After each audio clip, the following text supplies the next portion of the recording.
আপু, ভাড়ার তালিকা তো আর মুখস্থ করার জিনিস না, আপনি তো রেটটা দেখেছেনই। এখন বলেন যে কতক্ষণের জন্য ওকে ভাড়া চান। না মানে আপনাদের 8 ঘন্টার বেশি ভাড়া দেওয়ার সিস্টেম নেই তো, সেটাই ভাবছিলাম। 8 ঘন্টার বেশি একটা মানুষ কেন ঘাটবে? এটা তো ইন্টারন্যাশনাল ল। আরে তুমি চুপ থাকো তো, আমি কথা বলতেছি না। আপু আপনি বলেন ওকে আপনার কতক্ষণের জন্য লাগবে? আসলে আমাদের সার্ভিসটা রাত 12টা পর্যন্ত চালু থাকে তো, আমার অন্তত 12 ঘন্টার জন্য হলে ভালো হতো।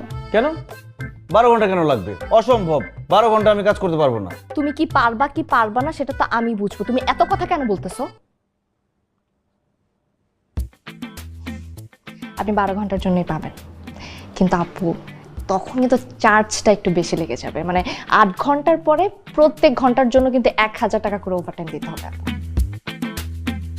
আচ্ছা আমি রাজি, অসুবিধা নেই। বাহ, তো খুবই ভালো হলো, মাশাআল্লাহ। আপু আপনাদের বিজনেসটা যেন